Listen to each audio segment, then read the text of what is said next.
So, we at the Gospel Coalition, really talking about preaching Christ from the Old Testament. Something that seems like something that's new to a lot of people. And I know it's probably not new to you guys. What kind of plays a role in how you all do at least album development when you're thinking about gospel centrality based on kind of the platform God has given you guys as reach artists? That's difficult. I think initially I was really passionate about hearing solid theological truths articulated in an urban context. Right. And just for people who love hip hop, you Right. know? And then I think somewhere along the line, people who love solid theological truths were less urban and less hip hop oriented, Right. and started to gravitate to that. And I don't ever want to stop being considerate of the initial audience, you know, because I don't think there's enough representation in the urban context in hip hop culture of solid theological viewpoints. And so even though the majority of the people who give you platform and leverage and give you a voice are not from that context, there's a temptation to say, oh, well, let me make a song that they'll love. But I'm like, but there's so little representation in the urban context that I think it's necessary for me to start to think through that when I'm writing my music with gospel centrality as well. So, yeah. Yeah, and I would say we kind of want our music to be a soundtrack to the life of people who want to live in the light of Jesus. So, last album I did, Between Two Worlds, I'm thinking about life in a fallen world, and I just want to, and I was just trying to think through different things that happen with life in a fallen world. What in the world does the gospel have to do with that? What does the gospel have to do with the fact that I still sin after I'm a Christian? What does the gospel have to do with the fact that life sucks sometimes? What does the gospel have to do with all of these things? Can we look forward to Jesus? With Jesus coming back to make all things new, can we look to the way that Jesus is making us more and more like him? Just helping people to think through, what does the gospel mean for me every single day? Trip writes like a pastor.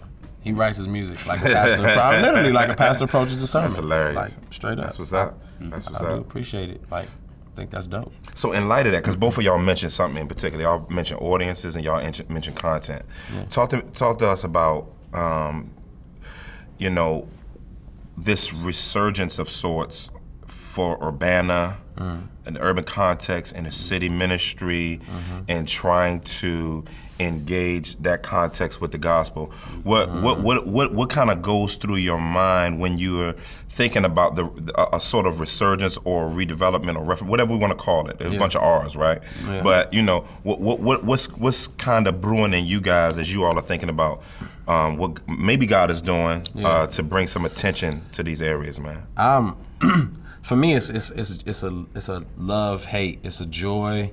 Like there's a great joy in our concerts, like our tour. We'll go on tour, Unashamed tour, and stand in front of thousands of people, and you'll see all races, all faces, different back. I mean, it looks like it's incredible what you see. The burden then is now like, it feels like there's this resurgence of sorts. It feels like there's this like emerging thing of just convergent culture who gravitate to hip hop. It's not about race, it's about like cultural identities and like what they rally around, and then they're all passionate about the gospel. But the problem that the problem or the pain is, where are these communities existing outside of this concert? Absolutely. Like what churches are they a part of? So, Yeah, agreed. And one of the good things I think that's been good about the music is some people have never seen gospel Christianity in the form that we're doing, so they associate Christian with a certain culture. Either it is an old black church culture, or some people think Christian music, they think Chris Tomlin. And we're excited that the Lord will use us to show, because I think when you think the gospel only fits in one culture, you're just lying about the gospel, you're lying about the nature of the gospel. And we think we're delighted that the Lord will use dudes like us who come from a different culture to kind of show the power of the gospel, how it goes beyond one culture or one type of people, but that the Lord is saving people from all nations, all cultures. They can express themselves in their own cultural expressions. They can be passionate about the gospel. And we're excited if the Lord would kind of use our music to help that expression happen and to kind of birth an interest in the Bible and theology. We do intentional stuff too, just for that. Like our tours, like, you know, a lot of times the promoters who can draw a crowd are typically going to draw the Chris Tomlin, like they've been doing it for Chris Tomlin, so they're going to go out and promote the concert to those particular audiences. And so, not to say we don't want them there, but to say, but there's a lack of, like, theological truths, gospel centrality, those are foreign concepts in like many like specifically in the urban context. It's like, what the heck is that? You know, I never even heard that. Jay Simon was sitting here and he was like, dog, when I heard Flame say triune, I was like, what the heck is he talking about? Right. And so it's just a lack of education in those particular places. And I think God has used hip hop for whatever reason to raise up leaders, and I feel like for myself, I feel like a walking, breathing commercial to point these individuals to leaders and contexts where they can get fed. It's just my prayer is that more of these churches and these leaders will be raised up. So we'll use promoters who can rally people in Long Beach and Compton and so on and so forth. And we may pair them up with somebody who can go rally people from Beverly Hills.